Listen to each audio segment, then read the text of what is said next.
Sorry.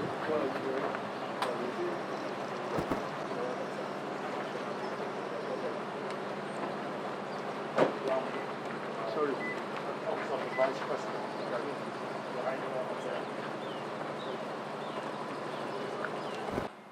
In case of any emergency alarm, that for admittance into our facility, whoever visits our site, number one, use appropriate physical distance.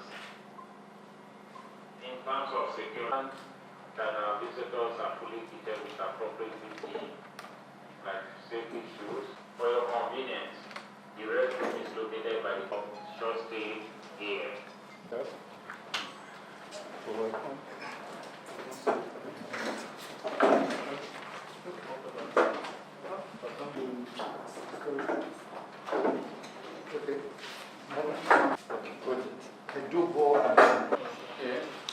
Special advisor to the President, Niger Data Affairs, other government functionaries, and the host community. I welcome gentlemen of the press, ladies and gentlemen. He gives on Niger Data Affairs to our refinery, on the modular refinery at Ologbo, Ipobaoka. The federal government of Nigeria deliberate policy, which include incentives on modular refinery to attract investment in this sector, moved us to come into this business with a view to improving the refining capacity of Nigeria, generate employment, reduce youth restiveness, especially in the Niger Delta, and to put a stop to illegal refineries that have destroyed our environment. Edo Refinery and Petrochemical Company is a beneficiary of the Edo State government policy of attracting investment to the state.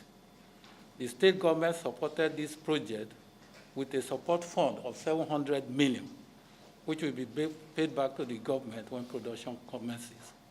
This was a catalyst to the project to ensure quick takeoff and an incentive program to attract manufacturing companies to the state in its industrialization policy.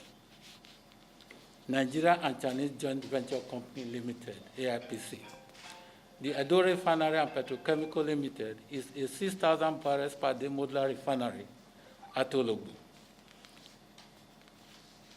The refinery received a license to establish on December 10, 2018, and approval to construct on March 11, 2019. The DPRO has been extremely helpful in this process. The delegations of DPRO visited China, and they also have been on the spot to ensure that standards are met. AIPCC is a joint venture between Pyongyang Chemical Equipment Company of China, PCC, a holding company of Tianjin University, the oldest university in China, and is ranked #1 in chemical engineering. PCC has also, Tianjin University, through an MOU signed with the Edo State government, is in discussion with Ambrose Ali University in the oil and gas industry in Nigeria. Pyongyang Equipment Company is a leading modular refinery and gas equipment manufacturer. The joint venture is formed specifically to explore opportunities in the modular refinery market and the utilization of flared gas for mini LNG, CNG, and LPG. The federal government of Nigeria is committed to the development of modular refineries in Nigeria to stimulate employment, reduce youth restiveness, stem activities of illegal refineries, especially in the Niger Delta. This will also increase refining capacity and conserve our foreign exchange earnings. Following the experience gained in the first phase of this refinery, AIPCC Energy Limited has commenced plan to build 30,000 barrels per day refinery as an expansion. In addition, the company is setting up a fabrication yard where most of the required modular refineries will be fabricated locally to give us a local content of 70%. Construction update. We have reached an advanced stage in the refinery development where we have to introduce hydrocarbon. We have applied to Nigerian National Petroleum Company Corporation NPC to supply us crude for the refinery on phase 1. In addition, we have commenced crude supply discussions with marginal feed owners as the refinery is designed to use various grades of crude.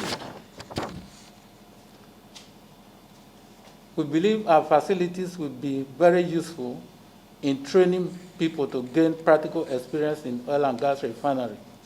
While the operations and maintenance for an end will be carried out by PCC, there are plans over the short period to train Nigerians to take over the operations of the refinery.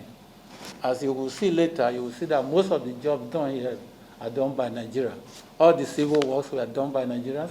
The tank constructions were done by Nigerians. This is improving the local content position of the refinery. Our expansion program to 30,000 barrels per day will have the following effect. It will increase the refining capacity in Nigeria.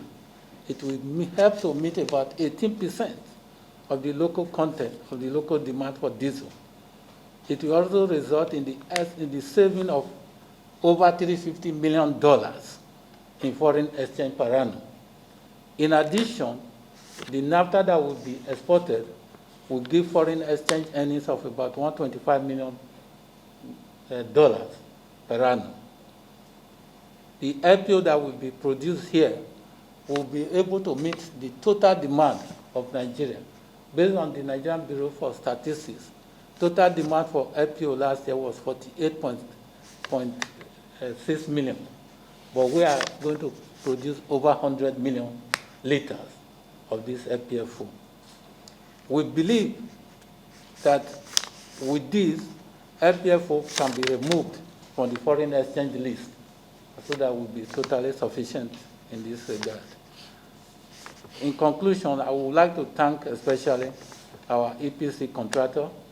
I'd like to let you know that even despite the COVID-19, they were here working to see that this project move on the speed that is required. We would like to express our sincere gratitude to the federal government of Nigeria that has opened up this space to create employment, to create that friendly environment for business to thrive. We are particularly grateful. And it's also in anticipation of the ease of doing business, especially the duty waiver which was granted for this refinery.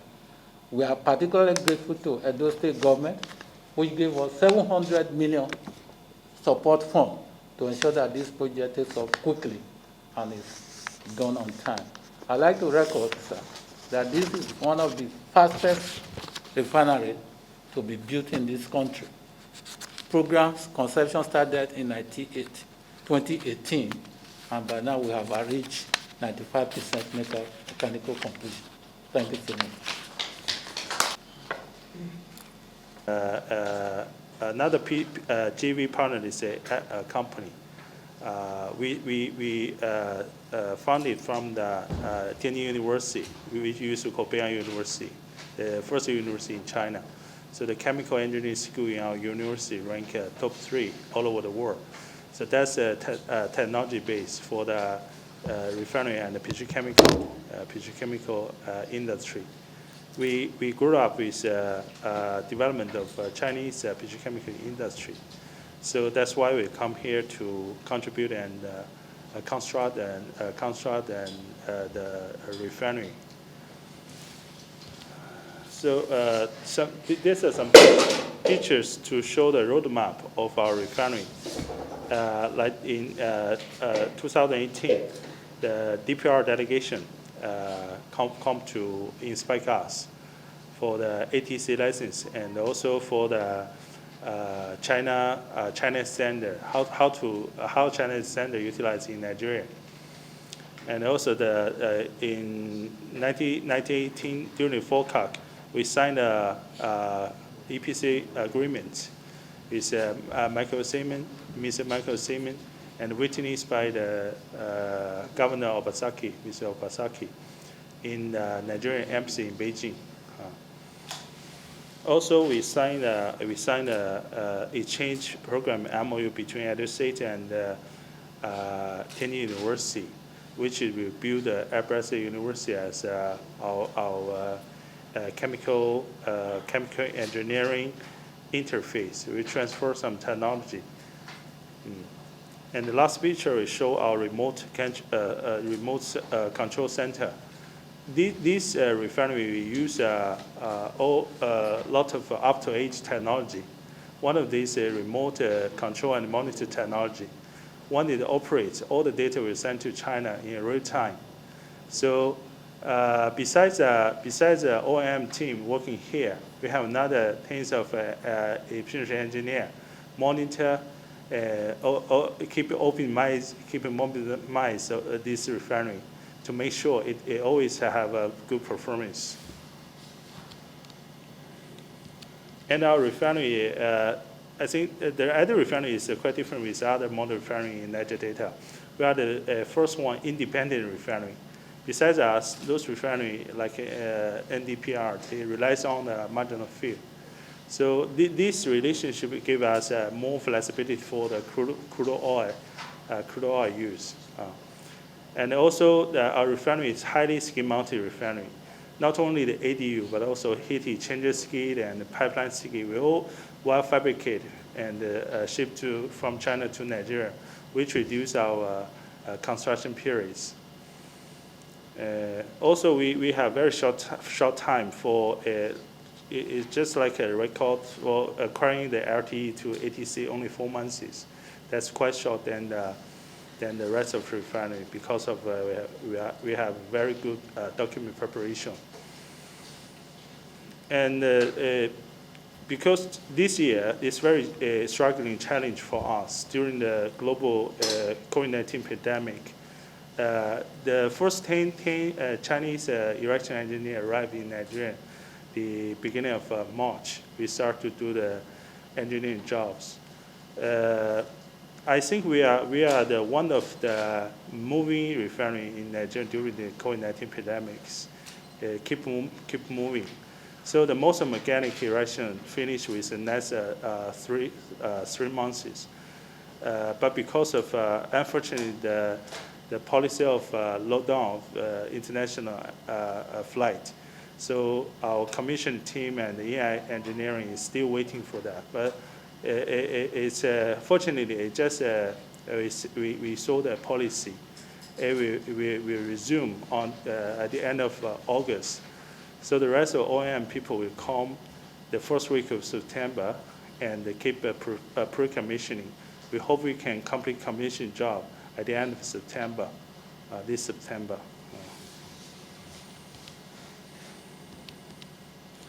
We have created more than 250 job opportunity for the local communities.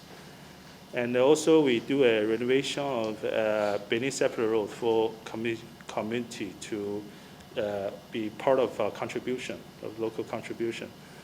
Also, we have applying to set up a local fabrication workshop, which will bring more job creation, also to fulfill the local content wall. And also we cooperate with local university like Abrasa University for the technical training. We plan to train 100 local student youths to how to operate and maintain refinery after the operation. And with the next 1 year, we try to transfer some technology to local university, like them how to design and fabricate the ADU. That's our target. So by this project, we not only to do an EPC project, actually we more like a technology transfer and the training transfer program. So we want to have a win-win structure cooperation for the next 5 years. Also, we do financing for this project, like 50% financing from China as a part of a contribution. So we can 3D engineering for the next phase. This is 30. Yes. Or here. Okay. All right. So let's go ahead. The president here. Okay. So I made it possible because this.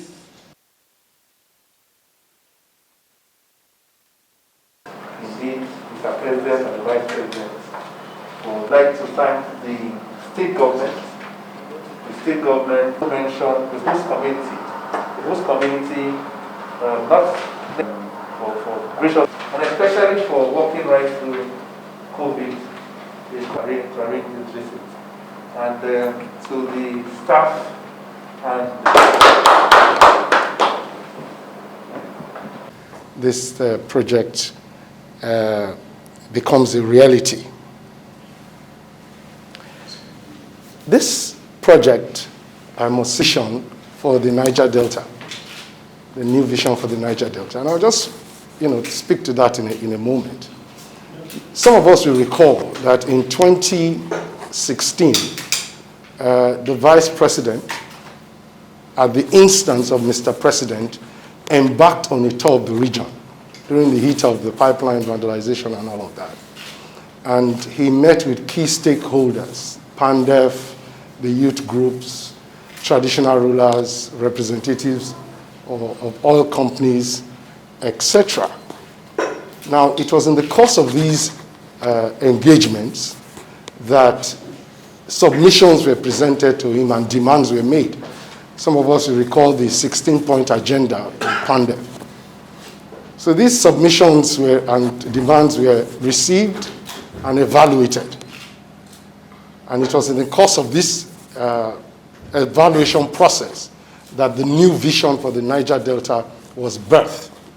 The new vision for the Niger Delta speaks of a forthright partnership between the federal government, state government, private sector, and the local communities.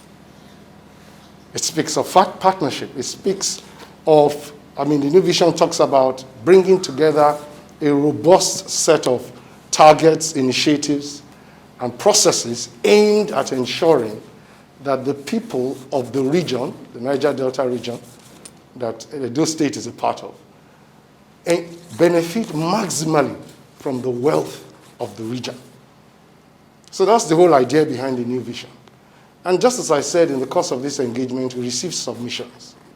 So one of the nagging issues at the time was how to deal with the issue of the proliferation of artisanal refining. And I'm sure it's a matter that some of us are quite familiar with. And then the idea, even though not new, of promoting the establishment of modular refinery became a very favorable option. And so what we decided, and of course, as you well know, the licenses for modular refineries have been issued in the past, but no action was taken. So when we came back to the drawing board, if you like, to analyze what needed to be done to attract investment into the establishment of modular refinery, the decision was taken that the federal government must, through policy incentive, promote the establishment of modular refineries. We didn't stop there. We went ahead even to ensure that the intervention funds were put in place. And I'll just speak to that in a brief moment. So the policy incentive, what the government did in putting in place a policy incentive, is to ensure that there is a zero duty payment at the ports. So if you are bringing in modular refinery equipment, components, and parts today, you don't have to pay any duty at the ports. Beyond that, the federal government also put in place intervention funds. So today, you have a $200 million fund. I heard it's gone down a bit because people have been accessing, with the Nigerian Content Development and Monitoring Board. So you can access it. I know a few modular refinery owners that have accessed this. Walter Smith today was a beneficiary of that fund. Also, the Bank of Industry, under an MOU with the China Import and Export Bank, have a 500 line there, which one of the modular refineries, a greenfield project, I'm sure some of you would know it, the Niger Delta Petroleum Resources, they also got some funding from the bank. So that is what this government has done differently that today has attracted a lot of investment into the space.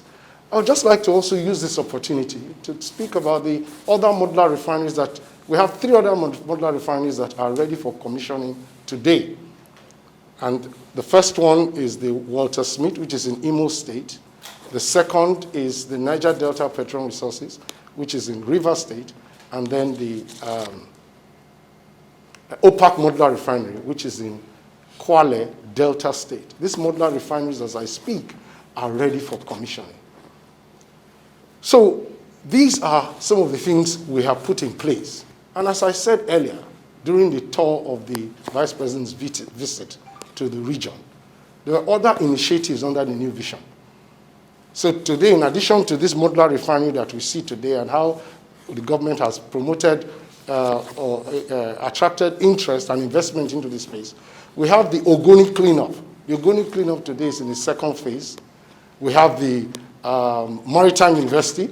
When I mean second phase, the Ogoni cleanup, the second phase of the cleanup exercise. It has since commenced in 2018.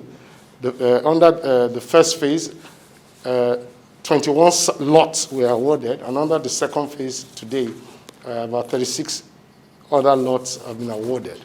We have the Maritime University in Okerenkoko Delta State, which, of course, has since commenced full academic activities. We have the gas flare commercialization program, which is at an advanced stage. Which is an advanced stage now. It's currently going through the bid process in line with our procurement laws. And of course, we have the several infrastructure projects. We have the Boni-Bodo Road, which was the Boni-Bodo Road. We have the Warri-Itakpe Rail, and of course, the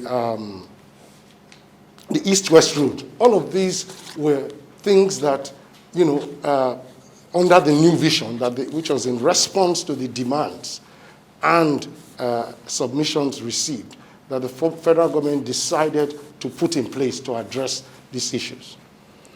So today I'm indeed quite excited to be here to see that yet another project, in this case the Edo Modular Refinery, which is very special to me because I'm from this state, by the way, very special to me. So I'm very happy that a project like this is being cited in my state.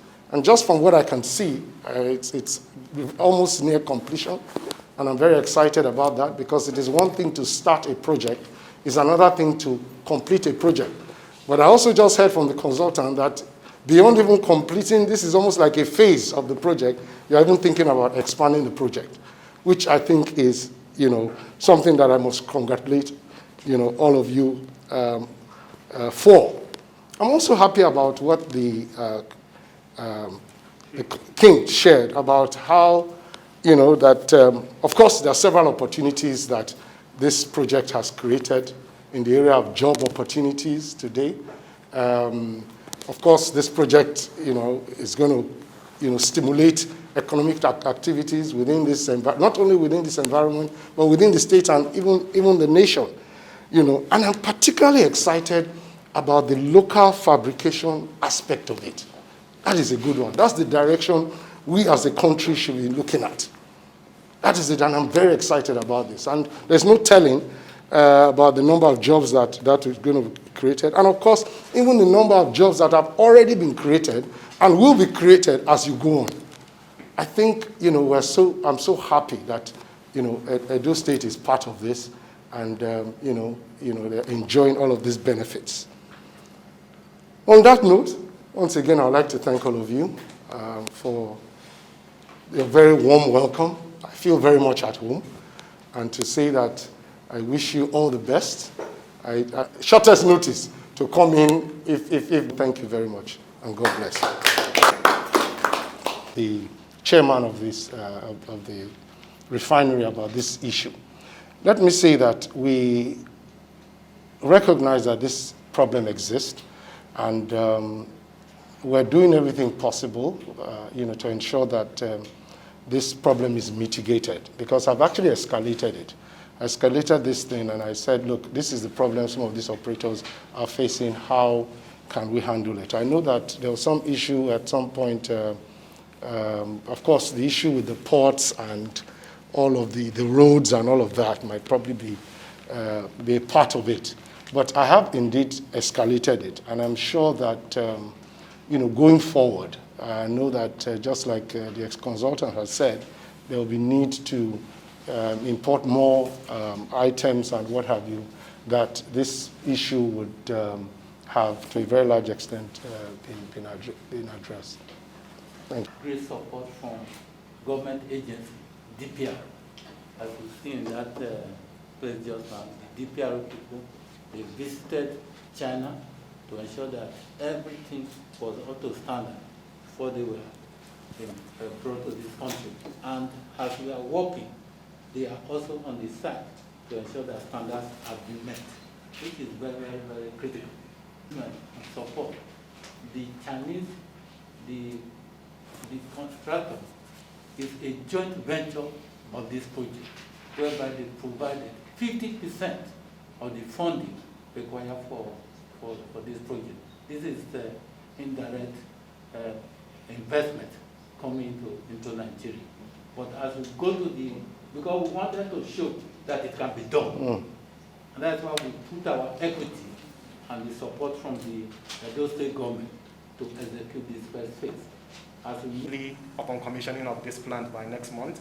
Then for the 30,000 barrels per day process are ongoing in the front-end engineering design, and we've applied to the Department of Petroleum Resources for the license to establish the 30,000 plant. So we're looking at it coming on stream in 1 year time. 6,000 will be on this site, while the 30,000 barrels will be at Cocoa. Okay, can I add something? Okay, PC has more than 30 years experience for the petrochemical facility construction. We know very clearly how a typical refinery grew up to a petrochemical complex. Actually, this is very big. Once a construct, with the same year, it will contribute 3 times of GDP for the local government. With the next 5 years, they possibly will bring 10 times of investment. Because once it start to operate, it will grow up rapidly. Actually, the Nigerian is a big petrol fuel oil demand country. So this is very profitable for the petrochemical industry. And also, our background is a consortium, state-owned company consortium, not only PC, but also Sinopec, CCCC, and China National Chemical, who are standby, waiting for the next phase expansion. Once the majority of product next phase is naphtha, which is the key feedstock of the petrochemical complex. Actually, we are standby for a big amount of naphtha yield. Once we have this big amount of yield, we try to set up a petrochemical joint venture, a petrochemical complex to utilize the naphtha and convert to olefin. Normally, naphtha convert to olefin, from olefin to plastic, and all these high value end user products. So that's a roadmap from us. I'd like to, and also giving of land. There are a lot of incentives that the state government has put under the industrialization policy. And this is a deliberate policy of the government. And the government is also known that the role of government is to create an enabling environment. Absolutely. And not to run businesses. Absolutely. So, and that is why it is a support. And as the business begin to run, then they will pay back. But however, government is going to gain from it significantly through, one, the creation of jobs. the transfer of skills. You will, as you saw this area just now, you find that all the tank farms that were done in this area were done by the locals, by people from this place, that create huge jobs, both the experience and the monetary reward. And two, all the civil works were done by the local. Even the road that we came through just now was done by a local contractor using an improved technology, which reduced the cost of construction of road. These are some of the things. And then government will also gain significantly from taxes that are going to be paid by the people who will be working in all this. So you see that this is a new method, a modern way of jumpstarting the economy and creating and making more industries to come in. If you look at the history of Edo State in the last few years, you would have seen that a lot of companies have been attracted to this place. You have the boa industry, you have so many other industries that are coming in. So this is the deliberate policy of government which we are moving into.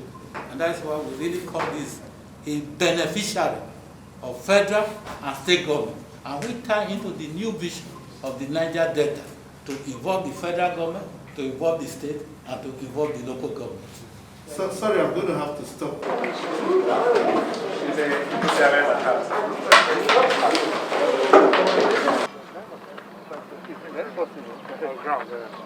No, we must leave now. 10 seconds, please. 10 seconds. Oh, yeah. I'm saying tomorrow on ground because it's like operation. We're not going in anywhere. Oh, that's fine. You are advised to kindly use the routes. Fire and water area for safety purposes. These are the water tanks. So these are the foam tank and the water pumps. Yeah.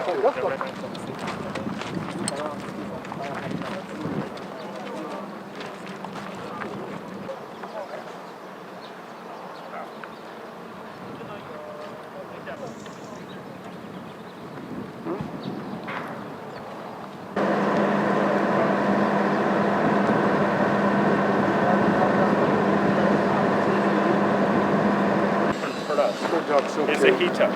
So that we call them. Okay, the green one now is the heater. This one is Oh, heater. this is the first one. Green one is ADU, is a distillation column, which is separate the. And these are some more tanks. Great job, and you guys are.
Yeah, let's go, let's go.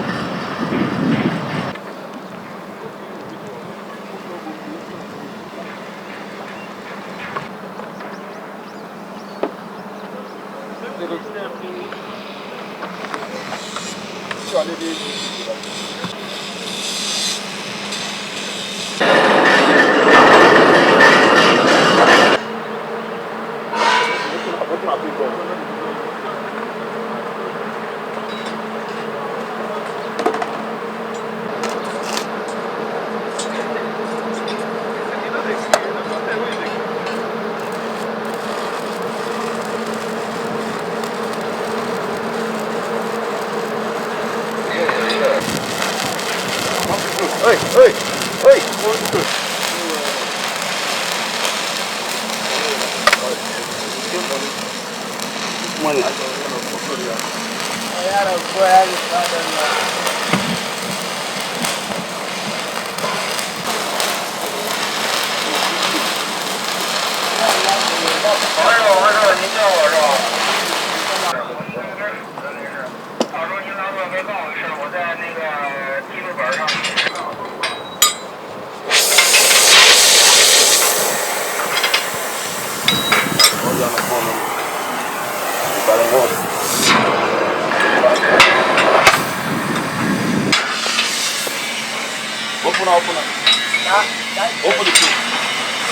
So that he can tell us what all these are. Alright, welcome to Edo Refinery. Your mouth, Stay. Okay, continue. Welcome to Edo Refinery. As you can see, this tank that they are working on is a receiving tank, about 3,000 cubic meter. This is where we receive the crude and be transferred to each of the storage tank. But from this tank now, our crude goes to the different heat exchangers to heat up the crude. And from there, we take the crude through fluid transfer. We take it down to the furnace to further increase the temperature so that it can aid separation. From the furnace, we take it to the ADU, atmospheric distillation unit, to separate our naphtha from diesel and our residue oil. But in all, our desired product is the diesel and naphtha. So we have an off cut of the diesel about 80,000 liters per day, which will be able to accommodate like 3 trucks per day. So this is the first phase of the project, 1,000 barrels per day, and the second phase is 5,000 barrels per day, total of 6,000 barrels per day. Okay, all of that can go into this tank? All of these can go into this tank. Then what about this one here? Fire water tank. In case there is any fire emergency in the site, in the facility, we use this fire water tank to stop the fire. That's the essence of this. And each of them has their different pumps and different engines controlling them, and this water passes through different valves and fittings in order to make sure that the fire is able to be reduced at a certain point in time. But this water is coming from the ground through a 6-inch pipe down to this storage tank. From here, we take it down to each of the facilities. Take for example, we are doing our hydro test. We are still using the same fire water tank, the water from this place, and it's also, we are doing our functionality test. We are also using this water to make sure each of these fire are being quenched easily and on time. Thank you.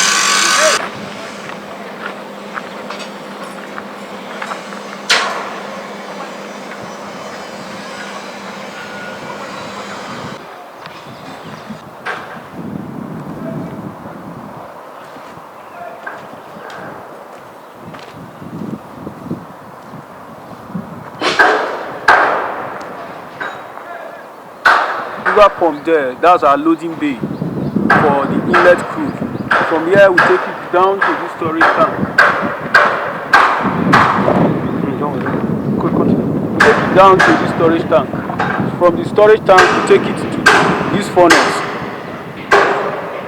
From the storage tank we take it to the heat exchanger. From the heat exchanger to the furnace, and from the furnace to this ADU, atmospheric distillation unit, to aid further separation of the naphtha and the diesel and the residue oil.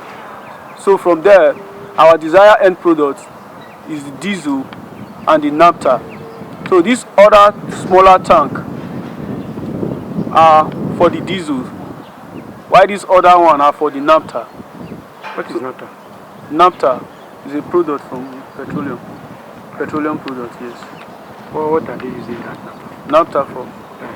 They use it form of gas. Okay. Yes.